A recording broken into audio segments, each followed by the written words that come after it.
Welcome back to another volume of truly disturbing tales from Reddit.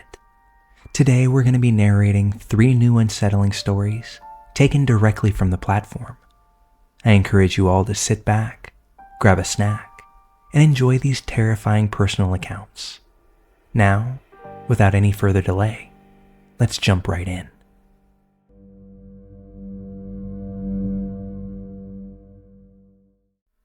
This is a story about why it's so important to listen to your gut. A friend and I decided that it would be a great idea to go camping for the evening. We live in Utah, a state known for its plentiful outdoor activities, and we didn't have to venture too far out to find an amazing camping spot near to where we called home. My friend was 17 at the time. I was 18 and had freshly graduated from high school. Both of us are females, just in case you're wondering. We're both pretty familiar with being outside, and because we were relatively close to our homes, we thought we were being safe. Although doubt pretty quickly crept into our minds. We were making dinner when a man with fishing gear walks into view of our campsite from up the canyon in the river. He asked if he could cut through our site to the road. Nothing seemed unusual, so we said sure. He stopped in the middle of our site and asked us what we were making. Really, he just made polite small talk. But then his question started to get a bit uncomfortable. How old are you guys? Where are you from? How long are you planning to be up here? Is it just the two of you here? I'll admit, some little part of me felt uneasy, but my friend and I were quite naive. We answered every single question and even offered the guy some food. He declined the food and headed out of our campsite and down the canyon. It was quiet for a couple of hours, but then that man and another middle-aged man walk up the canyon from the direction that the first guy left in and strolled right into our campsite. The first one took us up on our earlier offer for some dinner, and then he just sat there. The new guy with him, he asked a lot of questions, most along the same vein as the first guy. This only increased that uncomfortable feeling. I was uneasy the whole time, but I didn't want to be rude. After a while, they thanked us for the chat and left from our campsite, heading up the canyon, away from where we assumed they were camping. This is when subtle alarm bells became a little less subtle in our mind. My friend and I ate and sat by the fire well into the evening past dark, laughing and having fun. However, we both watched the road the whole entire time, and those men never traveled back down the canyon. Now, I can concede that they may have simply had a fishing base lower in the canyon and their campsite higher, but it's at that point my intuition screamed for me to reconsider. I was desperate to enjoy this camping trip though, and I didn't say a thing. But God, the tension was thick in the air between my friend and I. We were both uneasy and did what we could to fill the silence between us. Eventually, she said, "You know the worst part about camping by a river?" My stomach sank. Of course I knew. Here in northern Utah, where the rivers are fed largely by runoff and they traipse down steep mountains, they are loud. You can't hear anything over them, I responded to her. She just nodded. "You think we should leave, don't you?" She said she didn't feel good about the situation. At this moment in our lives, we were both staunch Mormons. FYI, I am no longer one. So we said a prayer right then and there. I now see this as me consciously and fully welcoming the voice of my intuition into my decision-making process. Clear as f***ing day, we both knew we had to get out. As soon as we really stopped pushing down that intuition in favor of having a fun night, all bets were off. Terror filled us, and we threw everything haphazardly into my car before booking it down the canyon. That terror wouldn't leave us until we got off the dirt road of the canyon fork and onto the main paved road, out of the mountains, and heading back towards town. We both watched the rear view the whole time, praying we never saw headlights behind us. As soon as we had a signal, we called my dad and told him what had happened. He was a bit off-put by 2 grown men trouncing through our campground and asking the questions that they did. So he told us to get the hell out of there and to make sure that we weren't being followed. We ended up sleeping safe and sound in my friend's backyard that night. Knowing what I do now as an SA therapist, I'm almost certain those men had ill intentions for us that night.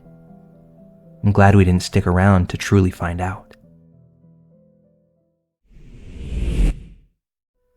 Quick bit of backstory for this one. Me, 32-year-old male, my brother, 28-year-old male, and disabled mom all lived together in a trailer about 30 minutes from Nashville, Tennessee. I was wary of moving there at first because of the stereotypes you might hear about trailer parks, but luckily we've had zero issues in the 10 years we've been here. Very nice neighbors, well-kept yards, all that. Okay, so story time. About a week ago, we were finally putting up our Christmas tree, drinking probably too much beer, listening to Christmas music, Christmas spirit in full swing. During our random banter, my brother says, "Oh yeah, man, I can't believe I forgot to tell you. Earlier today at work, the owner had to kick out some guy who was acting super creepy." My brother works as a stalker at a family-owned little market about a mile from our home.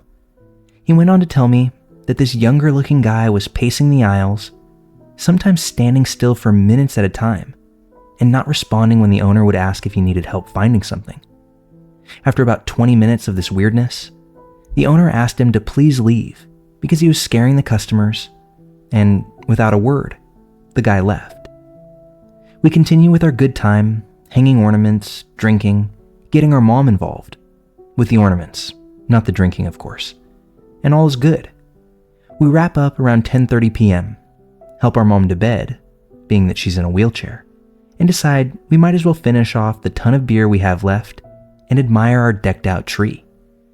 At around 11:30, we decide to go out on the front porch to share a cigarette, as we usually do when we've tied on a good buzz. My brother opens the door and almost immediately slams it shut. I ask, "What's up?" And he says, "Holy shit, dude. The guy I was telling you about earlier just walked down the street past our house. Looked a bit like Michael Myers if you asked me."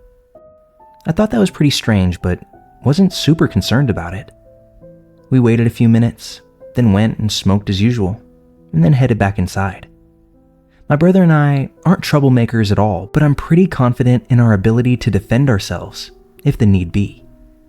At this point, these are just thoughts in the back of my mind though. After all, I hadn't even seen this guy. Yet. Fast forward to about 2 a.m. We're more than drunk enough to go ahead and call it a night after one more ciggy. My brother opens the door, and within seconds, I hear him say, Whoa, hey man, you good?" I'm in the kitchen at the time, but quickly decided this doesn't sound right, and rush over to the door. What I see when I get to the open door is a younger man standing on our deck, about 3 feet from our front door. He's pretty tall, about 6 feet 4 inches if I had to guess. And another thing that I notice is that he looks a lot like Adam Driver, which was a detail my brother jokingly mentioned earlier during tree time. So I'm realizing for the first time, this must be the guy he's been talking about. One thing my brother must have not gotten close enough to notice at work though, was this guy's eyes. I'm not exaggerating when I say I've never seen anything like it. His body language wasn't super menacing, but his eyes were the strangest combination of wide-eyed bewilderment and fury. Like us opening our front door confused him, but also made him very, very angry. I joined my brother in explaining to him that it's late and he should head home. After what I'd say was about 30 seconds of staring, he just walked off without a word. I peeked out of our blinds to make sure he really left and saw nothing. We both tried to laugh it off and were saying things like, "Well, that was pretty weird, huh?" But it took a while for my adrenaline to taper off. The thing I kept thinking to myself that bothered me most was those 30 seconds to me felt like he was the one deciding what the next move would be. But what that could have been, I have no idea. I also didn't love that my brother said when he opened the door, the guy was already standing there. So, for how long? We calm down by watching YouTube videos, and after another 30 minutes or so, I say to my brother, "Okay man, let's just go to bed. I'll take one more look outside to be safe," but felt like it wasn't really necessary. I open the door, and he's back again. The streetlights in our park are spaced very far apart, but at the edge of our driveway, there I see his silhouette, maybe 50 feet away, again, just staring at our front door. I feel I should mention he's not there texting or on the phone with someone. He's just there. I feel bad in hindsight because I'm sure this poor guy has mental health issues. But between being drunk and exhausted and the look he gave us earlier, I was just over it. I finally put some bass in my voice and said, "Hey man, you can't just stand in our driveway. You're being creepy, dude. Just please leave. I really don't want to call the cops on you, so don't make me." This seemed to work. His demeanor didn't change at all, but the word cops seemed to do the trick. He turned around and once again walked away. I hope we handled it well. I understand and empathize with people with mental health problems and have friends and family who unfortunately suffer from those things. However, I still can't shake the feeling that something bad could have happened that night. He didn't end up leaving our porch earlier that night until I showed up at the door, essentially making him outnumbered. And even then, still he came back after. I hope he's okay out there. We haven't seen him since. I also hope not calling the police wasn't a bad choice, and that he isn't out there with bad intentions on somebody else's front deck at 2 a.m., someone who may have lived alone or was elderly. I wish I could have figured out what that was all about, but during every interaction that me and my brother had with him, both during the day and the night, he never spoke a word. Pretty f***ing creepy.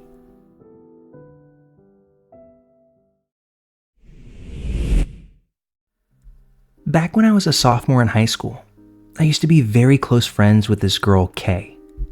Kay and I met in middle school, and we instantly clicked. We would hang out after school pretty frequently. Kay had a very turbulent childhood. Deceased father, foster care, substance abuse mom. And Kay's family would house hop a lot. Our sophomore year, Kay's family was staying with their step-aunt's ex-husband, or something like that. My parents never really stressed about me hanging out with Kay because she was such a kind soul and a great influence on me. Now, the man that Kay and her family were staying with, I'll call him R, was interesting to say the least. I remember the first incident that made me scratch my head. This was when we all went out to dinner with Kay and her family, and R tagged along. Kay and I were seated at the table with him, and he was venting to us about his dating life, showing us pictures of his Tinder bio and all the women that he was chatting with. We both kind of laughed it off and engaged with him, not thinking much of it. Sometimes when Kay and I hung out, R would have us come to the basement, and he had this room there that had a drum kit, and he'd play them for us with the lights off. Anyway, the strangest encounter that I personally had with R was when I had gone to Kay's house to hang out for the day, and she had gone upstairs to take a shower. While she was in the shower, I was sitting in her room, and R wandered in and told me that he wanted to show me something really cool in his room. Kay's room was on the first floor. R's room was the only room on the second floor. Being the young, naive girl I was, I agreed and followed him upstairs. When we got to his room, he realized that the door was locked, and he seemed pretty annoyed and the slightest bit jittery because his key was left downstairs. But instead of going downstairs, R takes a credit card out of his wallet and tries to unlock the door that way.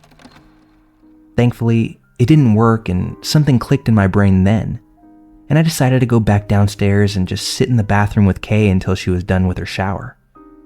I'm 23 now, and looking back at it, I honestly don't think there was anything cool to show me in that room. And I thank the moon and the stars that he never got it unlocked. I never told Kay about this, but as we got older, I casually asked her if she had any weird encounters with R, and she said no. but there was something in her voice that intimated that that wasn't the truth.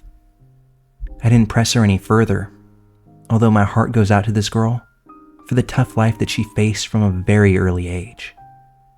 When someone tells you that life isn't fair, this is the perfect embodiment of just that. I'm not sure how to end this story, except to say that I'm thankful I never got to see what was awaiting me behind that locked door.